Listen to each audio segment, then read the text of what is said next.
Welcome in, Mountaineer Nation. I'm Sam the Man, and this is a very special episode of the Mountaineer Effect. Watching on YouTube, be sure to hit that subscribe button. If you're watching on Facebook, be sure to like and share. Today, we have a very special guest, Mr. Jed Wunderli from Utah, big Ute fan. We're going to be talking about the Rose Bowl, and it didn't work out exactly how either one of us wanted, but our buddy Tim, who's with us, is awfully happy because he, unfortunately, is a Buckeye fan. Welcome in, guys. Hello, OH, hi-oh. Sorry. Shut up, you nut. I'm a worthless nut. Sorry. First thoughts, Jed. What did you think of the game as a whole? Well, I'm a huge Utah fan, and I'm very dedicated to my team, and so that side of me hurt a lot when it came. When it's about 1:54, and they got the ball, and I knew they were going to score because our defense was tired and we hadn't been able to stop them, and we're playing with a very thin cornerback group. We were missing a Pac-12 all-conference cornerback. We were missing his two replacements, and so we were way down the depth chart. In fact, we had to use a running back who had played a little bit of cornerback in high school, who gave us our best option. It's Mekhi Bernard, who made that amazing catch, number 2, in the end zone for that touchdown, on I think the first or second touchdown for Utah. But so it hurt like heck as a fan. But when I step aside and step out of my Utah fan shoes and look at it just from an entertainment value, it's like, what a game. I mean, if you're just a college football aficionado, and that's a game that you're glad you tuned into to watch, because, I mean, especially in that second quarter where everything really just kind of started lighting up, with long touchdown passes from, C.J. Stroud to Njigba, and then, Covey's incredible 97-yard kick return, and just one dynamic play after another. And you got to see how, if you hadn't watched Ohio State, you got to see how deadly accurate Stroud is. I mean, that guy is just amazing the way he just puts it right where it needs to be. Oh, absolutely. And I've said this, and I'll sing it.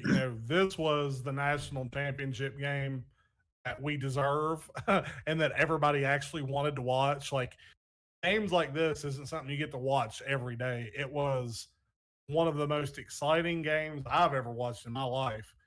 I was pulling for the Utes. I thought, if you watched my prediction show, I thought they were going to come out and just destroy Ohio State.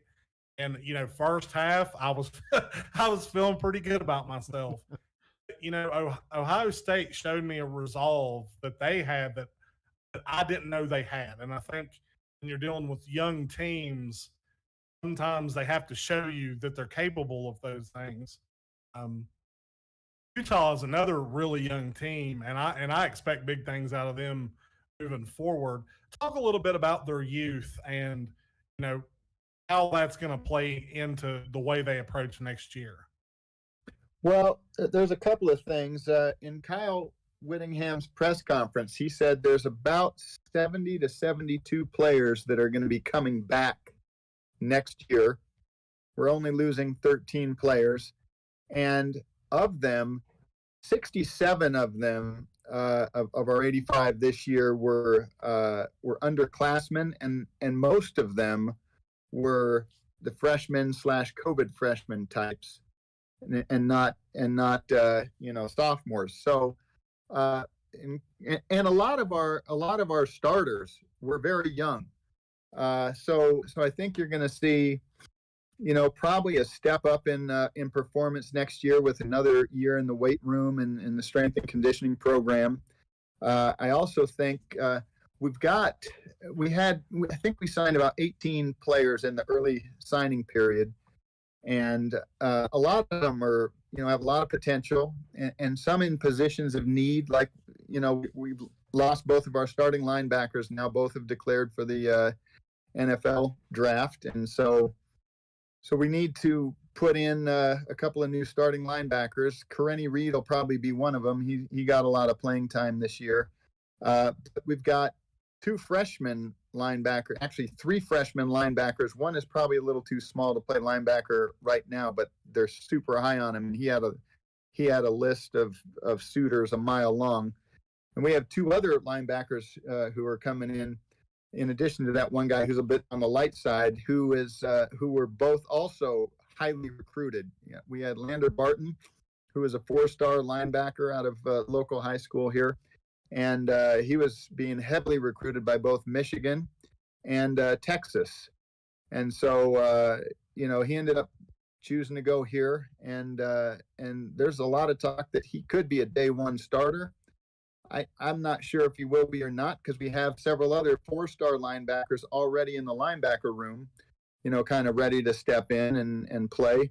So, there's a few holes that need to be filled. We're losing a couple of offensive linemen, but we're getting our starting quarterback back. We're getting 2 of our 3 tight ends back, and we've got 2 really good tight ends coming in the recruiting class. So it's a lot of youth, and I think you'll see improvement on the defensive line, because some of them were playing a little undersized for what Witt typically likes to have them play. So I think you'll see improvement there. Hopefully we get our cornerbacks back that were injured. Hopefully none of them have to miss next season as well. We have one that got injured in the Zemiah Vaughn went down in the Pac-12 championship game, and I think it was an ACL. So, who knows? Sometimes they come back sooner rather than later, and hopefully that's his case. But if we can get that group back together, I think our defense, kind of takes a step up back to where we're used to seeing them. And I think that on offense, we've got a couple of wide receivers who already signed, another 2 that are committed verbally and should sign in the late signing period. And then we've got several scholarships available. They're going to be looking for a couple of really good ones in the portal. So that, with everything else, we signed that there's a 4-star running back out of Florida who is, when I look at him, he reminds me a lot of Ty Jordan, who was our amazing freshman running back last year, who we lost with an accidental gunshot. So if you look at, I'm sorry, and I was just going to say, if you look at Utah, what drew me to Utah is they remind me of West Virginia, and the reason I say that is because they do a lot with a little, and West Virginia struggled so bad this year to have an identity, and watching Utah, the identity that team has was one of the most impressive identities that you can see on what I call a blue collar team. They flew to the ball, they were super aggressive, had that that no die attitude, that killer mentality, and there we go. Had that killer mentality that I wish West Virginia could find its way to. And I kind of put that on coach, and I think you've got a wonderful coach that knows what he's doing, and he knows how to how to get kids inspired and playing? Well, so I'll tell you a couple of things with regard to that side of it. So first of all, Coach Whittingham has been in the program since 93 or 94, right around there.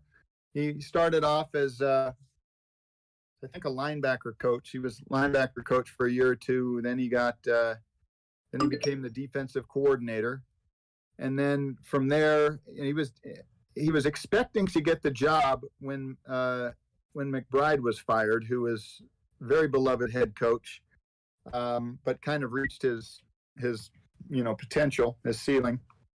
And so he was kind of expecting to get that job at that point in time, but they ended up giving it to Urban Meyer.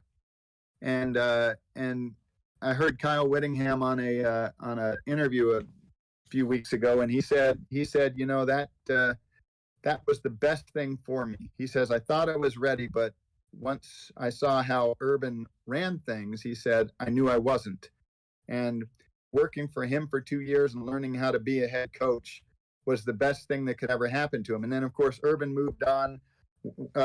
Coach Witt got the job a couple years later.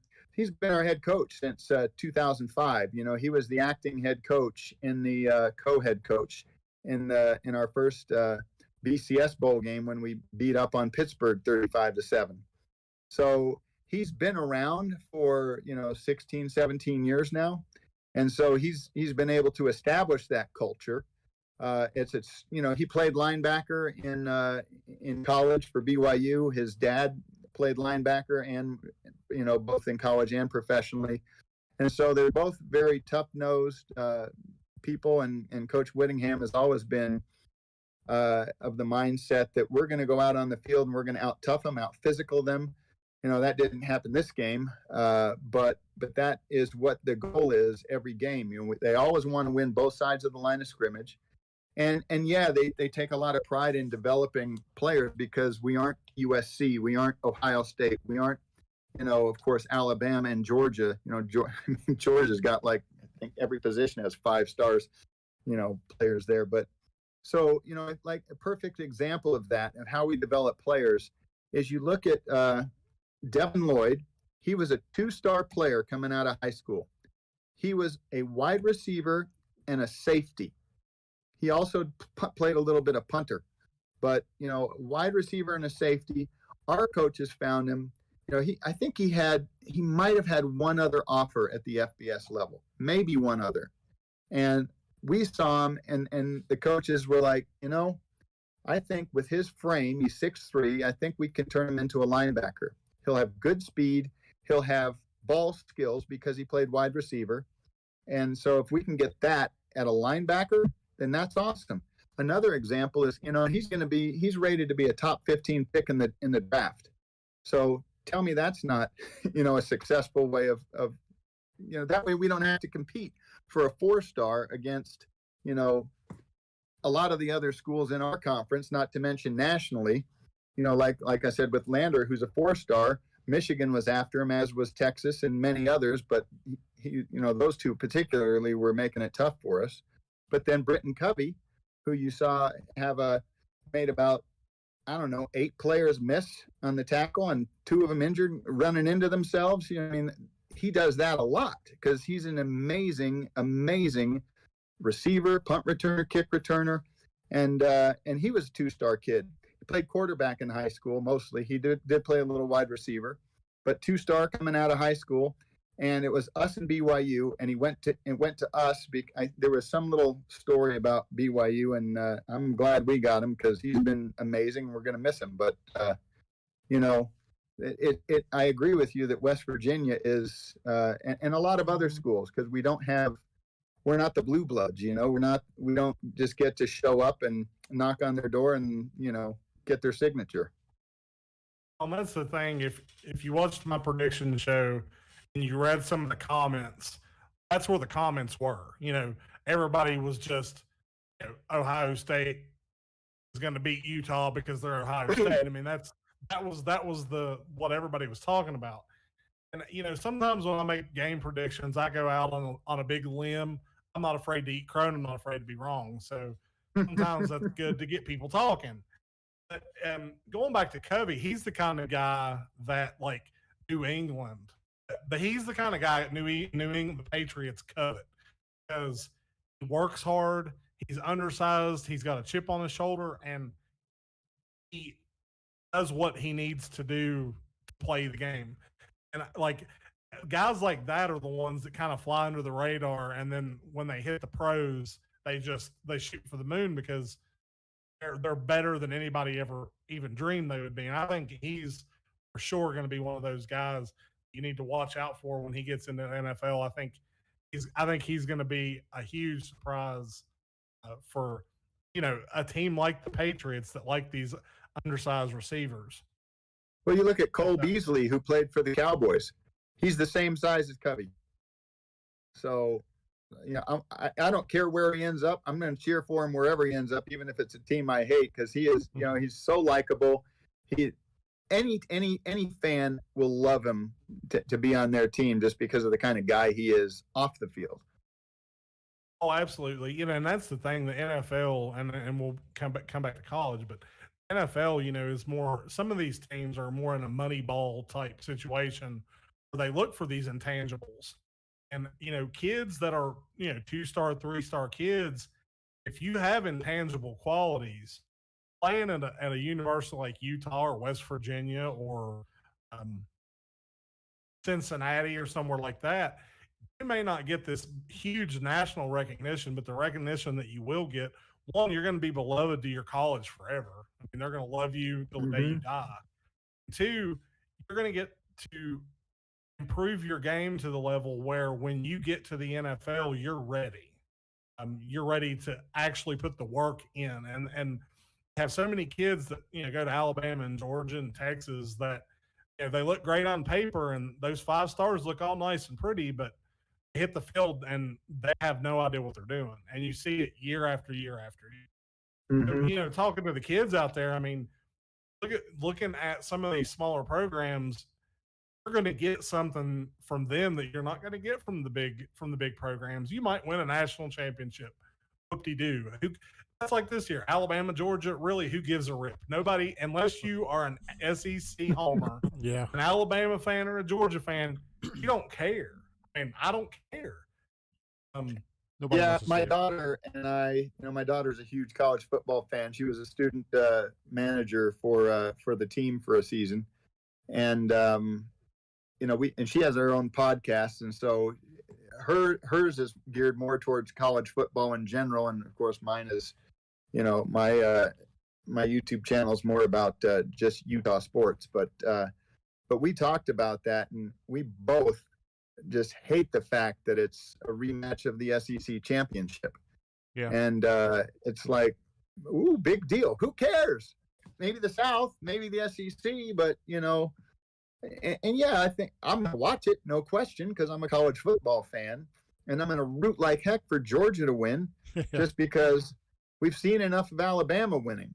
Yeah. And my daughter feels the same way, and I'm sure there's a lot of people out there. I mean, the only thing I didn't want is I didn't want Cincinnati to beat Alabama. Because I didn't want, I just didn't want the mid-major to be like, yeah, see, we deserve to be here. I wanted Alabama to win, but I wanted, Michigan to beat Georgia, and then I wanted Michigan to go in and beat the tar out of Alabama. Why would you want that? I mean, that's an interesting take. I've liked Michigan since I was a kid. I had no tie to anything. They're the Wolverines. This podcast is over. hit the delete button. No.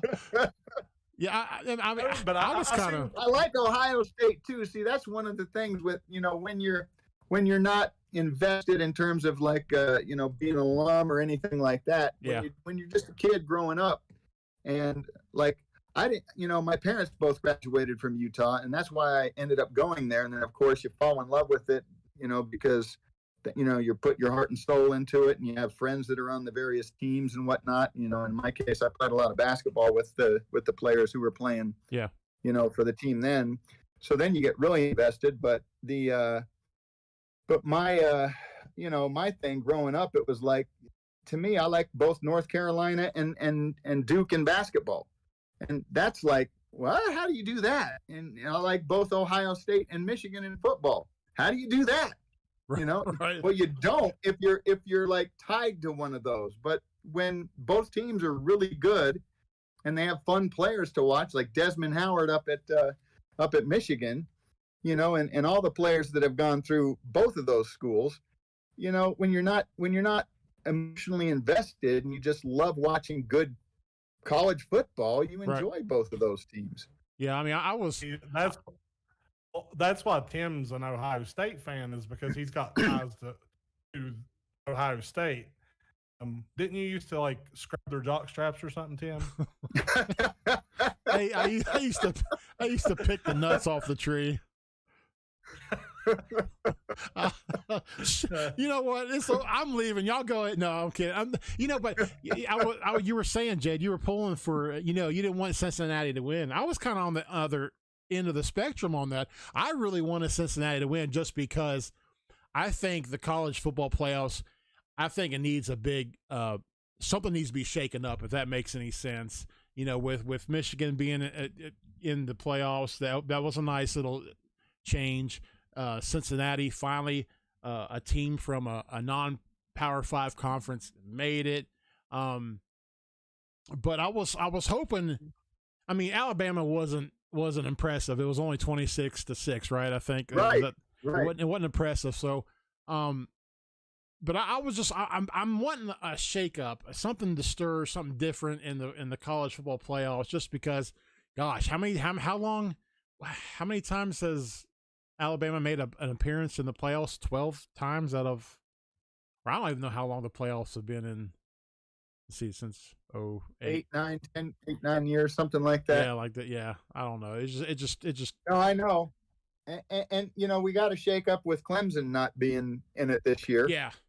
And so that was kind of different.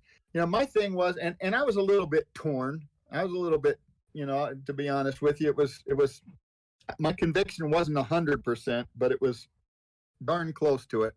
So the Utah used to be a mid-major until when our first we were invited in 2010 to the Pac-12, and then first season was 2011. So we busted the BCS twice.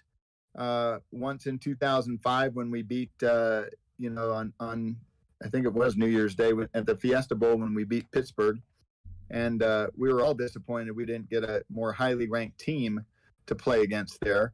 And then of course we whooped up on Alabama 31-17, and the score it wasn't as close as the score would suggest in 2009 in the Sugar Bowl. But so half of me or part of me was thinking, okay, hey, it's a mid-major. We used to be a mid-major not long ago. Maybe I should root for Cincinnati. But the other half of me was like, screw that. I'm Power 5 now. We're Power 5. Let's go. Yeah. Represent. And not to mention the fact that I have a friend that lived a couple of years, very close friend. It's my wife's sister-in-law. She lived in Alabama for about a year and a half, and is now a big Alabama fan. So just to kind of support her, I was rooting for them. But little does she know I'm not rooting for them in the national championship. So neither is my daughter. So really, though, the powers that be could have made it. They could have put Georgia 1 or Alabama 1, Michigan. They could have made it to where Michigan and Cincinnati played each other, and then the SEC teams played each other, because I really do believe, especially,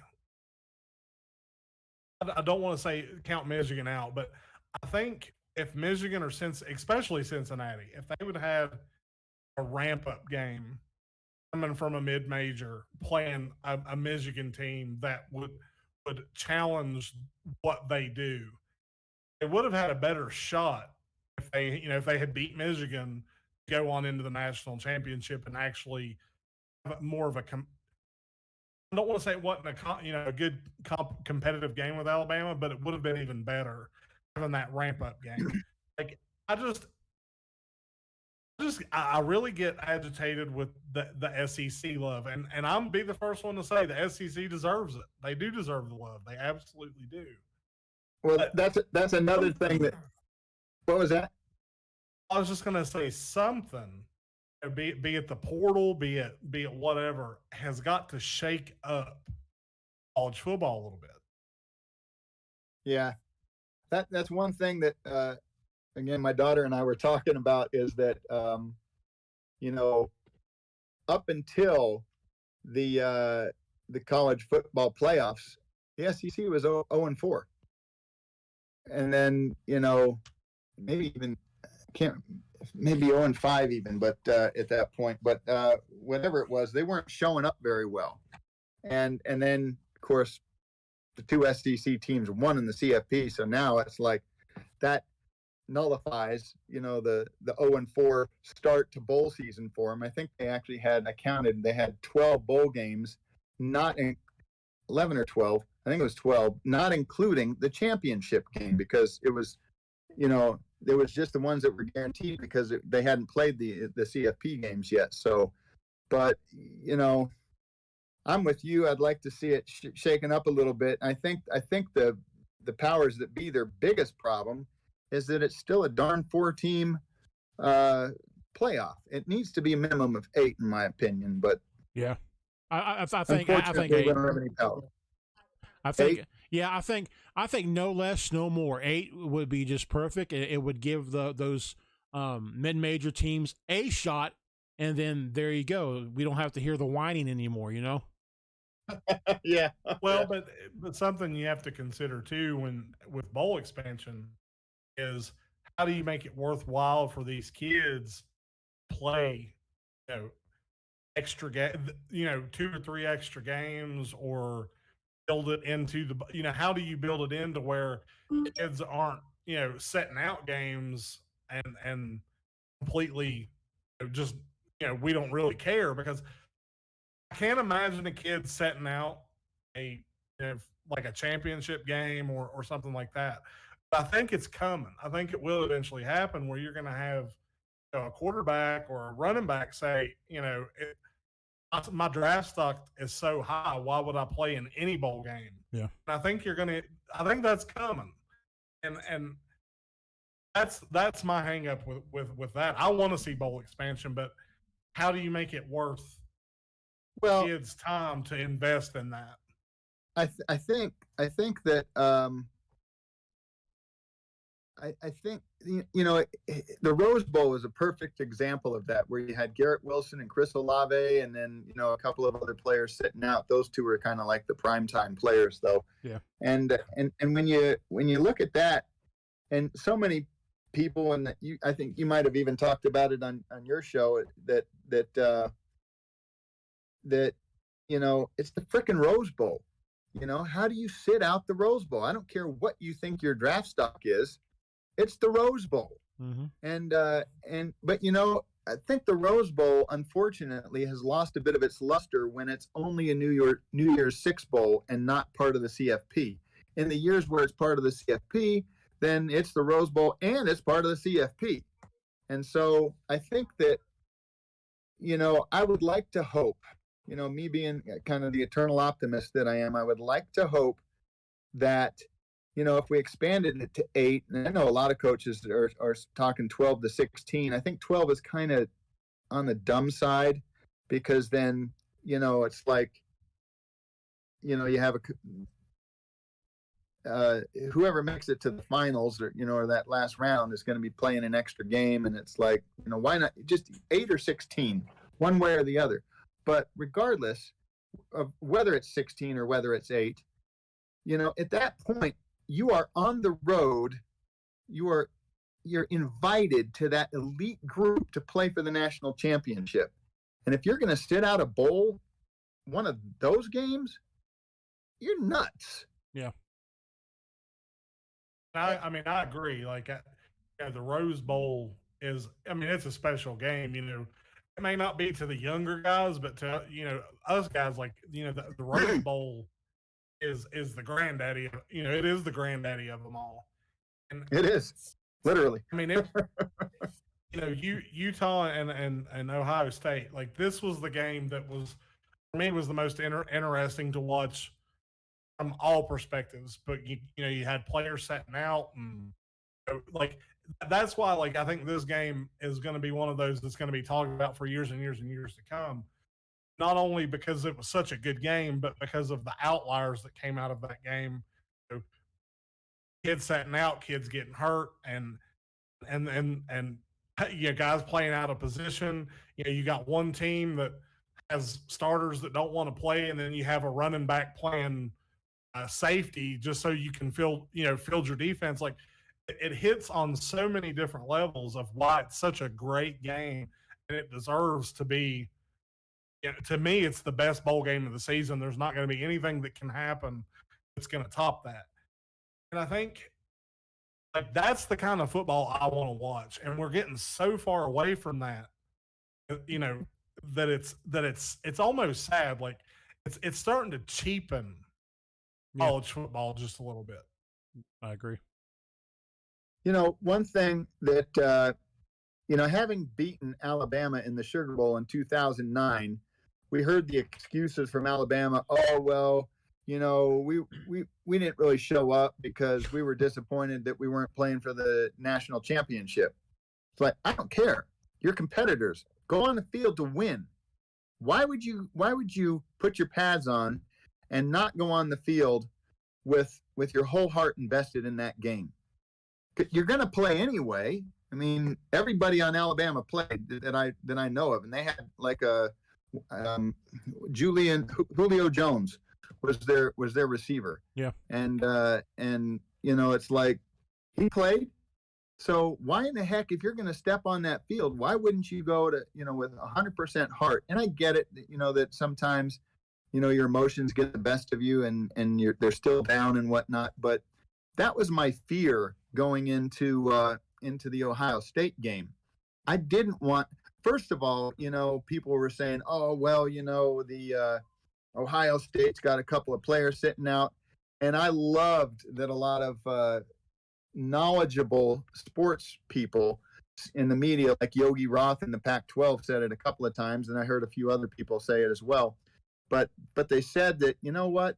Who cares that some of those guys are sitting out?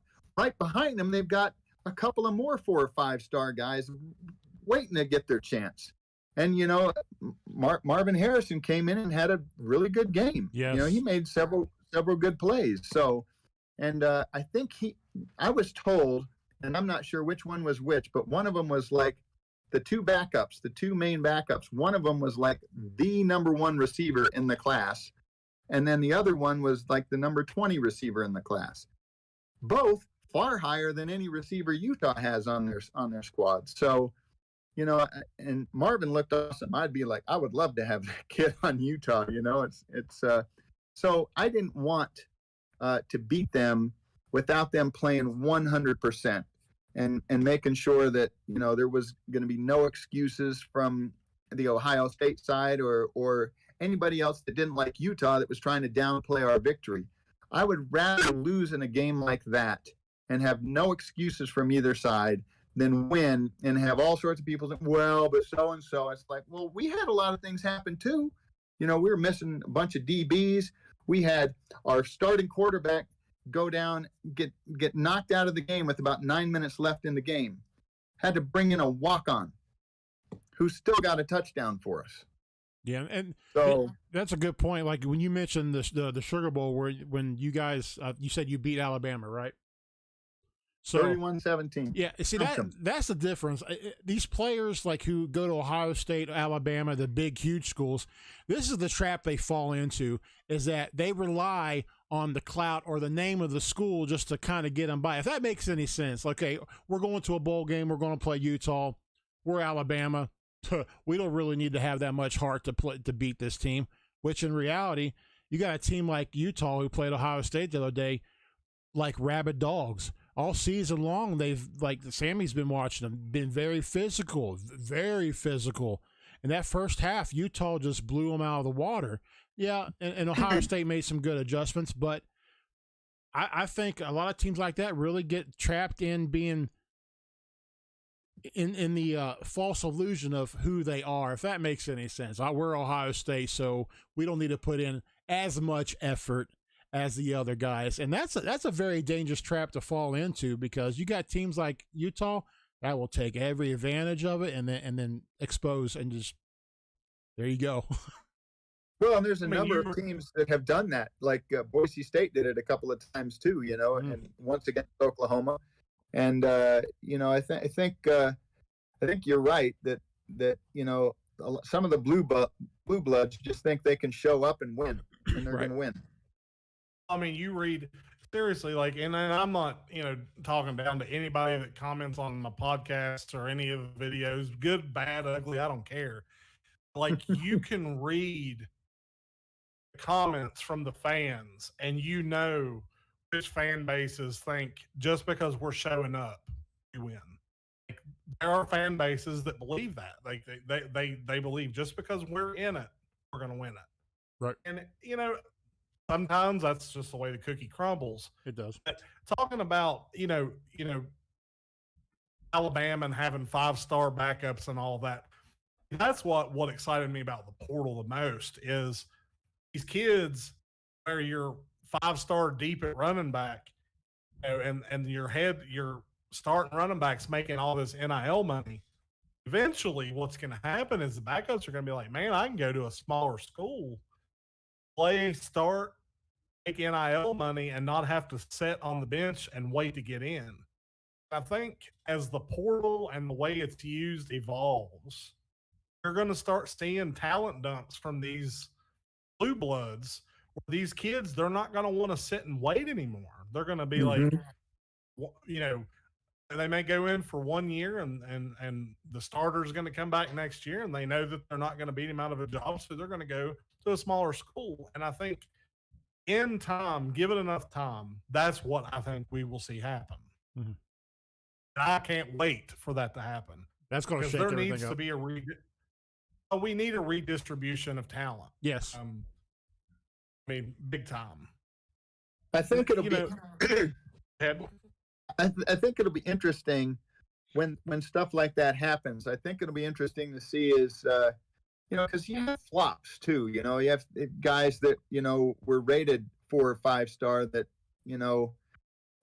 who knows why they didn't ever live up to the expectation. Maybe it was heart, maybe it was a lack of a work ethic, or maybe the nagging injuries or whatever. But it'll be interesting to see when that starts happening in a bigger way, that do those players like if let's say Utah picks up a 5-star guy out of the portal from Alabama because the guy was sitting behind somebody, and then maybe he just kind of got recruited over, if that's a possibility of being a 5-star. So he's like, I'm done. I'm going to go to a place like Utah. I think, they got a good defense for me. I'm going to go and play and show them what's up. It'd be interesting to see on a large scale, because, you're always going to have your anomalies with one-offs. But I think it'll be really interesting to see if the ones that transfer, are they really going to provide meaningful minutes and really have the success story that they thought they'd have coming out of high school and get to the NFL. And I look at Cam Rising. Cam signed initially with Texas, and I cannot remember right now exactly his story about why he transferred, but he transferred, and we've had other transfers that didn't pan out, and I think about every team has. But for some reason, sometimes there's a player that comes along and I just get behind him. I feel like there's something there, and I just become a fan from day one. They haven't done jack to earn big time fandom from me, but I just loved Cam from the start, and I hadn't even heard a word out of his mouth. But when you listen to him interviewed, it's easy to like the guy. The guy is he's never about himself. He's always about the team. And he's smart. He works hard. And I always felt like he was going to come in and do some big things. And it took him a little while because he was injured last year on the second set of downs against USC in his first game. But, here we are 2 years later after his transfer, and he's been the starting quarterback for most of the year. And And I love the fact that he's going to be our starting quarterback next year because he can pass, he can run, he knows the offense. The players love him, so they play extra hard for him. And he's a great leader, and he's a good dude on and off the field. And you want that kind of player on your team because you want, when you have a bunch of good dudes that are, good in the community and giving back and doing things like that. Like the stuff Covey does in the community is amazing, but it makes it easy for fans to be attracted to those to the team who wouldn't otherwise, become a fan. And so, I think Cam's a good example of a 4-star kid who transferred, and he's making it work. Yeah, West Virginia, it's so funny because West Virginia fans have showed me a lot about who they are as a fan base this year. Our starting quarterback, Jared Day, which he just went into the portal. Yay! Well, I mean, and that's the thing. Everybody's so happy that he's leaving, but they don't realize, statistically, he's a phenomenal quarterback. Statistically, if you want to go, I don't like to browbeat statistics because you can kind of.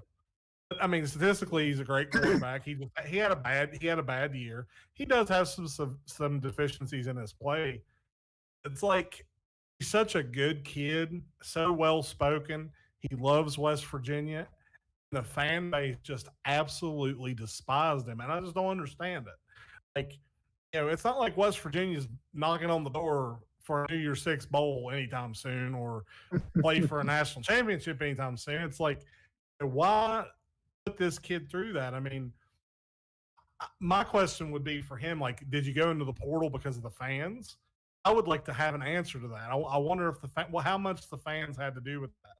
I mean, just a couple of years ago in basketball, I think it was maybe 2 years ago, we had a basketball player that missed a free throw, and I think it was the Sweet 16 or something, and they lost, and he was getting death threats, and he transferred out after that. I mean, like, and that's the thing. It's like fan bases need to take a look at the way they treat these kids. Now, I take a look at the way they fan. Yeah, I mean, that's why, like, I don't consider myself a fan of the Mountaineers because I am not a fanatical person. I'm a pragmatist. Like, I'm very pragmatic the way I look at them. I don't put my fan blinders on, even though every once in a while I'm guilty of it. But that's something else too. Like, I've been so upset with the fan base this year and just the way they've looked at our team and our coach, our players, and some of the things that I've read and seen. Like, I just can't believe you could call yourself a fan or an enthusiast of a team and carry those ideals with you. I mean, it's a cancer. I mean, essentially, it's not good for your team. It's not good for your university. It does nothing positive for recruiting. I mean, nothing, because in the digital age we live in, everybody sees everything. Mm-hmm. So it's good to hear, like, that there are players because there are players that play for West Virginia that I look at with the same eyes you were talking about your quarterback. Like, just they really have no reason other than I just love who they are as a person and the way they present themselves and things like that. I'm just kind of sorry I got off on a little tangent there, but the West Virginia fan base is they've really, and you can ask Tim, they've really let me down this year just in their approach to football. Well, it's fans in general, man. It's like, I want to win now and I want to be entertained now. It's that young generation that's microwave. They even want it faster than a microwave can cook popcorn. I mean, dadgum. Right. It's funny that you talk about that because, I did 2 videos leading up to the Rose Bowl. One was more about the offense, and then the other one was more about the defense on both for both teams. And the first one, I mean, they both got a fair number of comments from me, because I'm just starting out this year with my YouTube channel on that. And congratulations. And thank you. And I got most of the comments I got from Ohio State fans were very respectful and very, very nice. I didn't get anybody who was like ripping on me or anything like that, but I had 2 comments that were a little on the questionable side. A third that came from a BYU fan that had nothing to do with anything, other than BYU fans love to troll Utah fans and whatnot. But I got one comment from a Ohio State fan that it was like he started off by saying, "Thanks for being respectful." And when a fan has to say that, it tells me that they've experienced a lot of fans who aren't respectful, and that's sad. It's like, come on, it's entertainment, it's sports. These young guys are out there, whether they're good or bad, they're out there working their butt off, trying to win, and sometimes it's like they're swimming against the current, because there's like the likelihood for some teams, is that they're going to have a losing season if they get any wins at all sometimes, but it's like, and we had a little back and forth, and it's like, of course I'm going to be respectful. It's freaking Ohio State. I've watched them play. I've liked them throughout the years. I still do. And it's like anybody who would say anything derogatory about Ohio State and that they can't play, or that, they don't deserve to be there, or anything like that. I mean, I don't know what people would say derogatory about them, but it's okay if you're not a fan of them. But even if you don't like them, even if you're Michigan, you got to recognize that they've got a lot of talent. Even though Michigan beat them this year, that aside.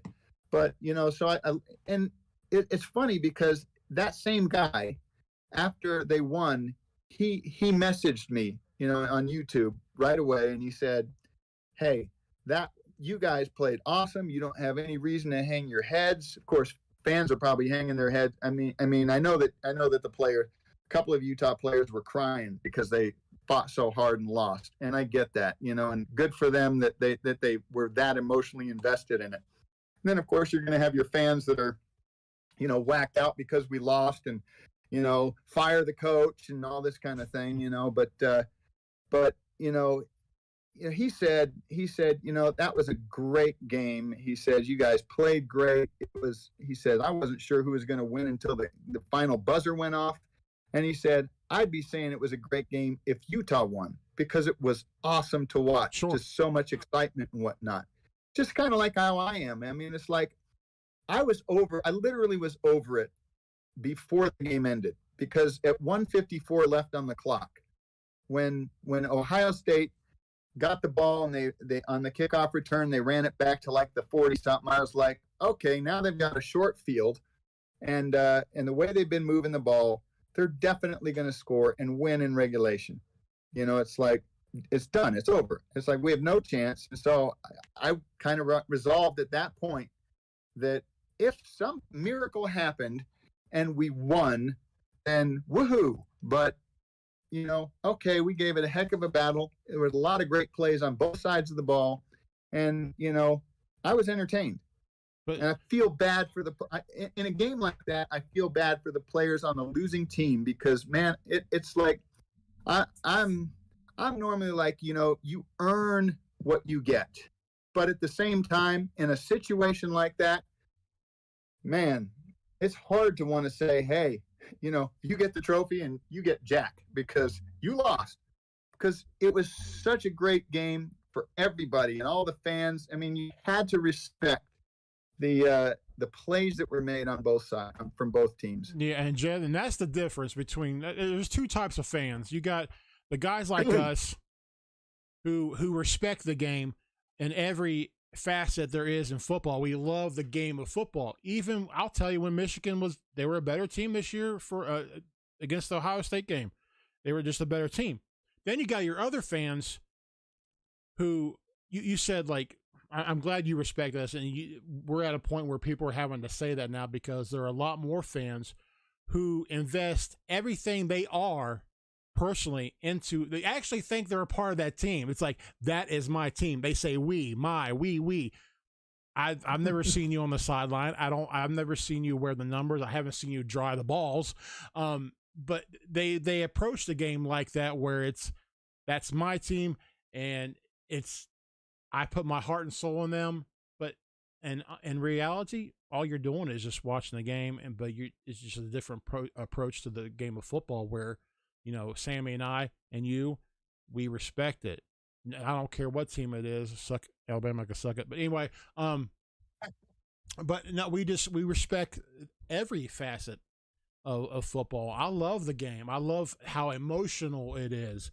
That Rose Bowl game was the Rose Bowl game of the ages. Yeah, Ohio State had a lot of guys missing, and then these other guys like Njigba, stood out. I mean, Njigba was like that's a 2-career game right there. That's just, you won't ever see numbers like that in a bowl game. I think not for a long time. But that's like Madden numbers. Yep. But they entertained us. They gave us a great game. My hat's off to Utah, man. Utah was a very, very worthy opponent. They shouldn't feel smaller or inferior. They should feel just like right up there with them, because that's what that game produced. It was back and forth. You didn't know what was going to happen until the end, like you said. I enjoyed every single minute that I could watch of it, because I was out with the family somewhere where there's no reception in the hills here in West Virginia.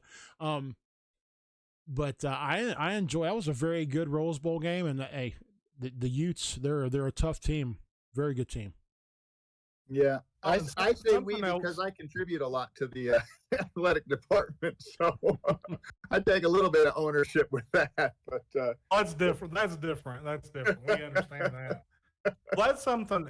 That's something about the Rose Bowl that, like, when you break down the game and you look at it and you say, okay, what could they have done better? Like, this is one of those games where you're like, well, shit. Utah couldn't have really did anything better. Ohio State couldn't have did anything better. The coaches, like, any questionable things that they did, I felt were justified. The only thing I didn't understand was when Utah didn't kick the field goal. I think it was in the third quarter. They went for it on 4th down. They were a little bit out. They didn't kick the field goal, but I was like, I kind of get it, man. You're going for that dagger in the heart. You're struggling to move the ball. You're on a roll. Like, even timeouts at the end of the game, like, I totally understood, hanging on to those timeouts. Like, I get it. Me personally, I had no qualms with really anything I saw in that game. So I can talk to you about a couple of the things that. So I agree for the most part with everything you said. I mean, it's like, I think both teams played very, it was a very well played game on both sides of the ball. Obviously when you score 48 or 45 points, there's some deficiencies on defense or special teams or whatever. But so a couple of things that kind of stand out to me that kind of, could have flipped the game in Utah's favor is, first of all, we've been known to have great special teams year in and year out. And this year they have been horrible, and especially by our standards, which are really high. And so the first 2 punts of the game for us were by a kid named Peasley, number 33. And the third punt was going to be by Mike Williams. And he's the one that missed the snap, recovered by Ohio State. And, I think they got it at the 11-yard line or 13-yard line or something like that. So a short field. If that doesn't happen, that could be a completely different, turnout. Another big thing, and this is just a freshman not making a play, although he does have an interception on the season, so he is capable. But Kareni Reed, number 32, linebacker, he stepped in out of nowhere, and the ball went right through his hands in the end zone where he could have had an interception. The next play was an Ohio State touchdown. And so, two of those, either one of those happened, and it could be a completely different outcome. Not to mention the fact that Cam Rising, left the game for good with that injury when he got, landed on his head. But to your other point about just, the fans' interest and their knowledge and how they're invested and whatnot. Coach Whittingham, there was a couple of things. You also talked about the timeout. So I was listening to a post-game interview and some other interviews that Whit gave after the game. And he said, first of all, he said he was sitting up there with, of course, Devin Lloyd and Britton Covey, the two stars.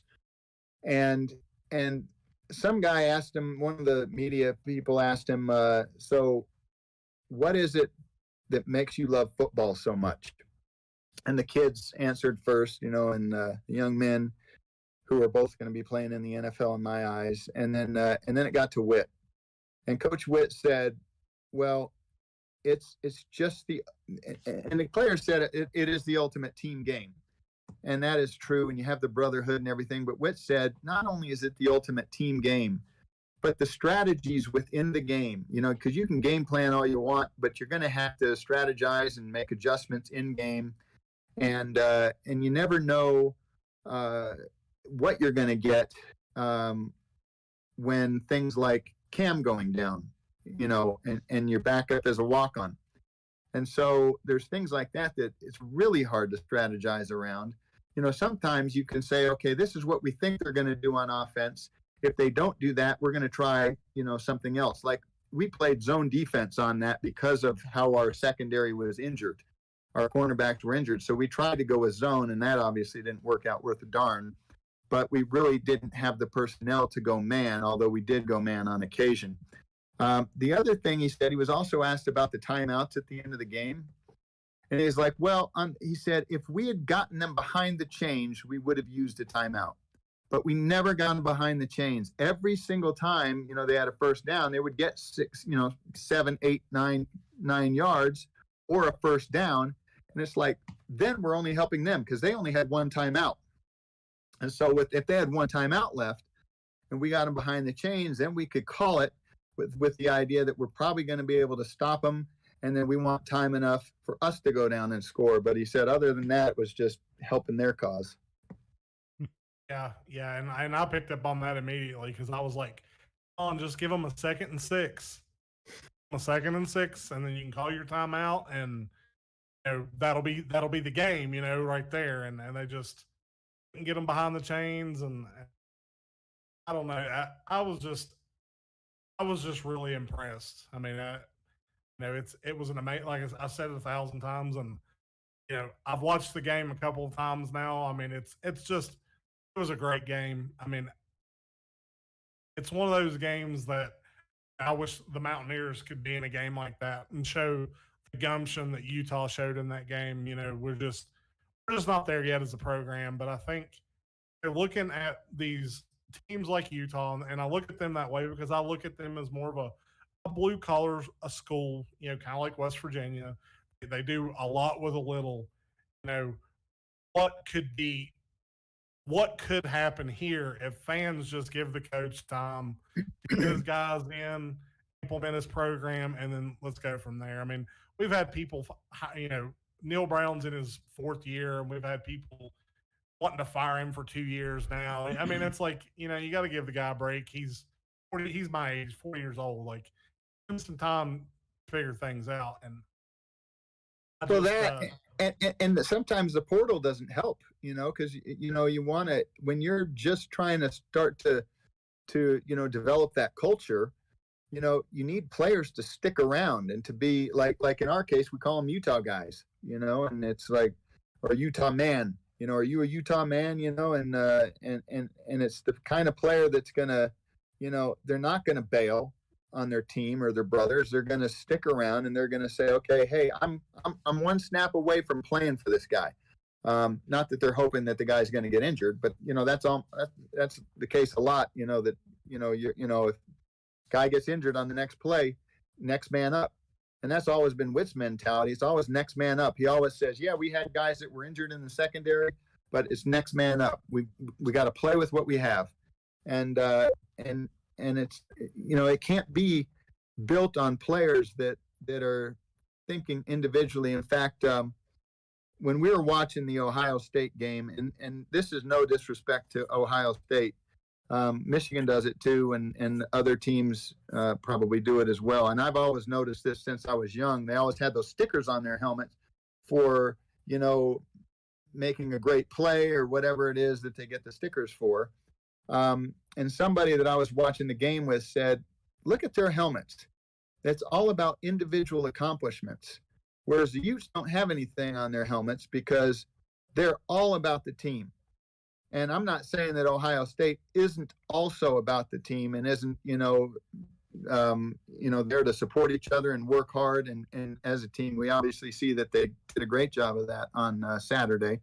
But I do think that was an interesting observation that, in today's world, a lot of the players are about me. I need to be playing as a freshman, or I need to be, as soon as this senior quarterback leaves, I'm going to be seasoned enough and ready to step in my sophomore year, which will really be my redshirt freshman year and all that kind of thing. And then my plan is I'm going to leave once I've been out of high school for 3 years. I'm going to leave and try to go to the NFL. And it's all about, them and their roadmap. And if it gets derailed a little bit, they're like, oh, this isn't the place for me. I got to go to some other place that's going to, allow me to do what I want to do. Well, Coach Witt has a saying that, and I can't remember exactly how it goes, but it's basically, you become us, we don't become you. And so the players know going in that they're gonna, ramp up their work ethic. They're gonna ramp up their mental toughness. They're gonna do everything they can that's required of the program. The other thing that Witt said, and this has been true, and this isn't blowing smoke because Witt is this way. He said, we develop them on the field and they improve a lot, and we end up getting a lot of players drafted who you wouldn't think would be drafted because of where they were in high school. But he said, if that's all we do, then we're not doing our job. We're not successful. He said, our biggest thing is the kind of person that we help them become off the field. What kind of contributor are they going to be in the community? Are they going to be the kind of person that, maybe they have a neighbor that needs a little help with something, maybe it's an old lady and, she could use somebody to go get us some groceries or something. It's like, it's what can they do to contribute to society and community, and not just on the field in terms of entertainment. And so when you look at that, it's all about the team, the system, and it sounds like your coach is just at the point where he's starting to develop it, and if he's got a lot of turnover, then that hampers it and slows it down. Witt's been there for 17 years now as a head coach, and longer as defensive coordinator and whatnot. But you look at that, people know because of what's been established what they're getting into. And if they think anything is different, those are the people who leave, is the people that go in there thinking, well, I'm the exception. Because you're not. Yeah. In West Virginia, a lot of the portal players, this is something that, I did a lot of research on this, was going to do a podcast on it, just decided against it. But they've had, I think at the time I did the research, had, I think 21 players, 22 players enter the portal. 77. Yeah. Since the beginning of 2021. Holy cow. And it was like 75% of those players were there under the previous coach, Dana Holgorsen. And even the players that are leaving now that people are so upset about, some of the receivers, the quarterback, they were also recruited by Dana Holgorsen. And like, people don't realize that all these kids that are flooding out. Now, our coach, Neil Brown, a few of them were his guys. 70+% of them were left there by the previous administration. And it's like, does that not signal to you that something is changing on the inside, that these kids are feeling like they can't make it through the change or don't want to go through that change? Because if Dana Holgorsen, the way he is, Dana Holgorsen was the kind of coach you'd like to go out drinking with, like Uncle Dana. That's what I call him, is Uncle Dana. Like, that's just his personality. Bill Brown, he's the kind of guy that, you probably want you to help you do your geometry math with, like that's just how he is. Like, they're so night and day different. And I think that's why West Virginia's seen such a big turnover through the portal, is because you're going to party with Uncle Dana and you get there and you're doing your calculus homework, like that's the difference. That's a huge difference. I think, that's the thing, like with the coaching carousel that we've been on in the off season too, like something that these universities have got to realize too is, yeah, you might, Mario Cristobal might leave Oregon and go on to Miami and all that, and that's all great and dandy, and Lincoln Riley and all that, and that's okay. And they bring in Venables, who's a great coach, but Caleb Williams goes into the portal today. I mean, it's like no matter who you hire to replace the coach that leaves, their talent is going to look at what's available to them. And I guess that's what I'm getting at is universities have to realize keeping their coaches locked down. If you have a guy that you like and a guy that you believe in, better get him locked down, because not only is it going to affect you now, it's going to affect you for the next 3 or 4 years with the players that are already established, because they'll all just scatter to the wind. You reminded me of the one coach that has made a move that I somewhat agree with, and that's Mario Cristobal. He played at Miami. His mom lives down there, and apparently she's on the decline. She's sick, aging, and that kind of stuff. And he wanted to be closer to her. I get that. I don't like how he handled it, where he wasn't honest with the kids and telling them, "Hey, I love you guys, but my mom lives down in Miami, where we're from, or whatever, and she's sick. I really want to be closer to her." Anybody can respect that. If you can't respect that, then you got something wrong with your respect-o-meter, because family first. And that's another one of our sayings, up at Utah, is family first. And so many coaches preach family, and then they up and leave. It's like Notre Dame, Oklahoma, Oregon, none of those teams had any idea that their coach was leaving. So it's like, if they can't be loyal at all to the players or the administration or anything, why should we expect the kids to be? Exactly. That is the nail on the head right there. I mean, you can't expect the kid, and Caleb Williams going into the portal, but he's the perfect example, because any team in the country would be like, he's a football monster. He is. I mean, Lincoln Riley left. I compare Lincoln Riley leaving Oklahoma to the way Rich Rodriguez left West Virginia to go to Michigan. It was the way he handled it was horrible, and he did it every wrong way that you could possibly do it. And Oklahoma goes out, and I think they hired a better coach than they lost, to be completely honest with you. I think they actually took a step up. Well, they're actually going to have a defense now. But just because Lincoln Riley decided he's going to go on to greener pastures, that completely busts every player that's on that team. It makes them all want to explore the portal and see what's available to them. And I think that's what gets me is, maybe I'm putting too much on the universities. Maybe I need to blame NCAA with the early signing period creating this issue, because that's kind of what's created this issue, is that early signing period, because you lose those extra weeks of recruiting. So you have to get from point A to point B as quickly as possible. So coaches bail. They used to bail right before the bowl games or right after the bowl games. Now they're bailing during the last, 2 weeks of the season. That has to stop. I mean, that is just, in my eyes, that is the ugliest thing that could ever happen in college sports. Is your coach just, 2 weeks left in the season? Moving on, guys. See you later. And none of them even said that until they were basically gone. I think, was it the Notre Dame coach, Davies? What's his name? He called after he had already accepted the LSU job to say, "Hey guys, good luck in your bowl game. Wish I could be there with you," or whatever. It's like, no, you don't. How do you trust anything they say? That's the other part the other side of that coin is the places where they're going to.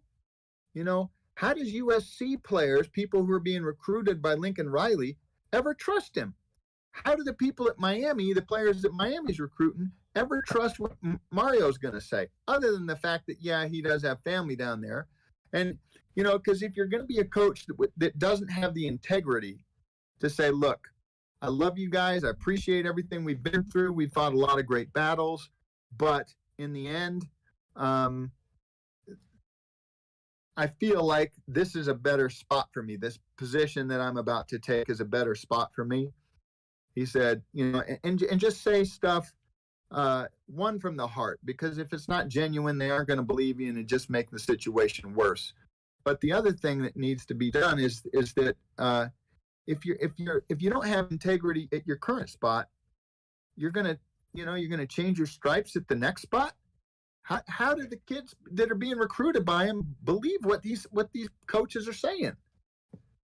Well, and then you look at football and sports as a whole, and you really like. Here's the sad part of it all is you look at football, and the majority of these kids that are getting recruited are inner city kids who all up on in that poverty line. Most of them come from single parent homes.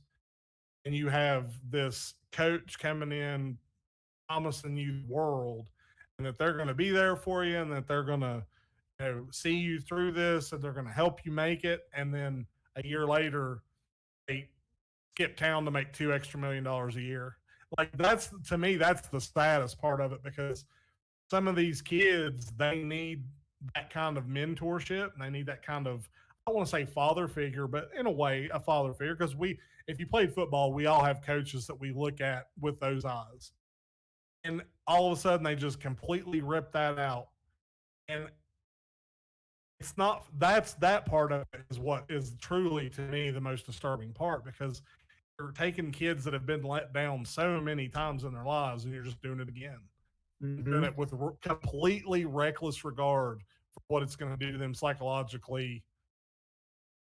2-3 years down the road. Yeah, I get it. It's I'm like I just don't like if I were a coach, I don't see how I could ever leave a group of kids. Like I coached, some youth basketball because my son was a basketball player for the most part growing up, and I've got a couple of friends who young men that I coached who are now playing at the major college level, and one's at Oklahoma and one's at UCLA, and they're starting, and I love those guys. I just I loved all my kids that I coached, even though some of them were definitely better, and some of them were working hard, and the others didn't put in the work that that they needed to earn playing time. But I still loved them all because they were all good kids, and it's like.